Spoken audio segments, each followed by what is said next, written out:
को जो सज़ा दी गई है हमारे मुल्क के आर्मी की तरफ से, हुकूमत की तरफ से, फोर्स की तरफ से, हम सब उस पर खुश हैं। और इस मुल्क की जमहूरियत की जड़ें इतनी मजबूत हैं कि कोई हिंदू मुस्लिम करके उन जड़ों को खोखला नहीं कर सकता। आज जो मसला हुआ है, ये जो अटैक किया हमारे देश ने, इससे ये भी साबित हुआ कि हमारे मुल्क के अंदर किसी से भी बदला लेने की, कहीं से भी बदला लेने की पूरी ताकत है। हमारा हिंदुस्तान इतना मजबूत है और हम हिंदुस्तानियों से हिंदुस्तान मजबूत है। हम सब एक हैं, इसीलिए ये मजबूत है।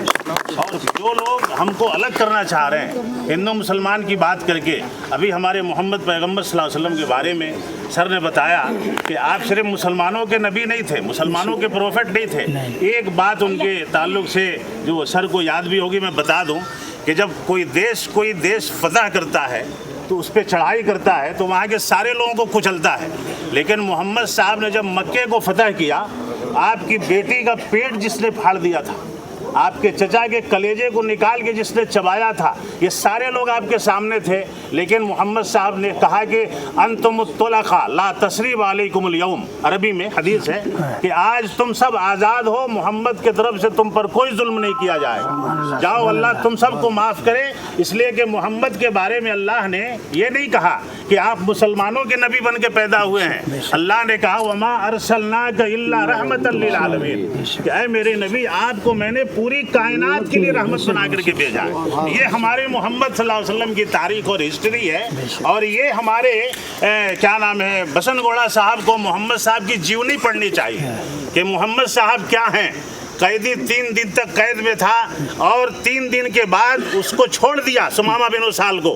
अरे मोहम्मद रसूलुल्लाह सल्लल्लाहु अलैहि वसल्लम ने ताकत होने के बावजूद भी कि छोड़ दो, 3 दिन तक खिलाया पिलाया। सुमामा बिन उसाल मोहम्मद पैगंबर साहब को कत्ल करने आए थे, उनको रात में पकड़ा गया, बांधा गया। लेकिन हमारे नबी ने, जो हम सब के नबी हैं, कहा कि कोई तकलीफ नहीं होनी चाहिए। 3 दिन के बाद रिहा किया और फिर सुमामा कुछ दूर जा कर के आए वापस और आकर के फिर मोहम्मद साहब के कदमों में गिर गए। कहा कि ये क्या हुआ, मैंने तो छोड़ दिया था। कहा कि इतना प्यारा इंसान, इतना अच्छा इंसान अल्लाह का नबी हो सकता है, कोई और नहीं हो सकता। और मोहम्मद साहब के दामन को थाम लिया। और हमारे बसनगोड़ा पाटिल साहब जो हैं, ये कभी हिंदुओं के खिलाफ, कभी हिंदू को कहते हैं कि वो ऐसी के औलाद हैं, कभी मुसलमानों को कहते हैं, कभी बाल ठाकरे के औलाद को कहते हैं कि वहाँ मोहम्मद पैदा हो गए। अरे इतनी बड़ी बड़ी शख्सियतों को जो पूरी दुनिया की रहनुमाई करे, रहमत बन के नाजिल हुए, ऐसे लोगों के लिए जुबान खोलने से पहले सोचना चाहिए। और बीजापुर का ही नहीं बल्कि ज़मीन पे अगर हम देखें तो सेकुलरिज्म की जड़ें, जमहूरियत की जड़ें इतनी मजबूत हैं कि कोई हिंदू मुस्लिम करके, जैसे हमारे यानी पाटिल साहब को, शिवानंद पाटिल साहब, यानी एक इन्होंने जो जिगर का काम किया, जब उन्होंने चैलेंज किया, इन्होंने कोई मिनिस्टर पोस्ट से रिजाइन नहीं दे सकता। ये बहुत आसान काम नहीं है। जो आदमी अपनी जायदाद बनाए, अपना वक़ार बनाए, स्टेटस बनाए, उसको कौम से, मिल्लत से कोई मतलब नहीं रहता है। लेकिन इन्होंने साबित किया कि ये कौम के लिए काम कर रही है, वो कौम के लिए काम कर रही है, अपने लिए काम नहीं कर रही। अगर ये मिनिस्टर अपने लिए होते तो कभी रिजाइन नहीं देते। पॉलिटिक्स में बातें आते रहती, जाते रहती। लेकिन जब बाप की औलाद की बात आई, रिजाइन कर दिया। वो ओरिजिनल अपने बाप की औलाद है ये।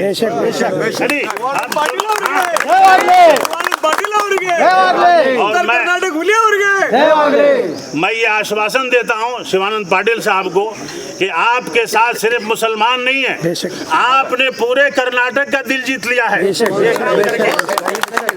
बीजापुर का जहाँ से भी आप उठें, आप बहुत बड़े बहुमत से जीतने वाले हैं और हमारा दिल जान आपके लिए कुर्बान है। हम हमेशा आपके साथ थे। हम आपके लिए ही बदनाम है। मुसलमानों को कांग्रेस की पार्टी बोलते हैं, लेकिन मुसलमान कांग्रेस की पार्टी नहीं है। कांग्रेस जमहूरियत की पार्टी है और वो हिंदू, मुस्लिम, सिख, ईसाई सबको लेकर के चलने वाली पार्टी है और यही पार्टी हमेशा रहने वाली है। इन्हीं बातों पे मैं अपनी बात को विराम देता हूँ कि आप हमसे मुतमईन रहें, हम आपसे मुतमईन हैं। बहुत बहुत शुक्रिया।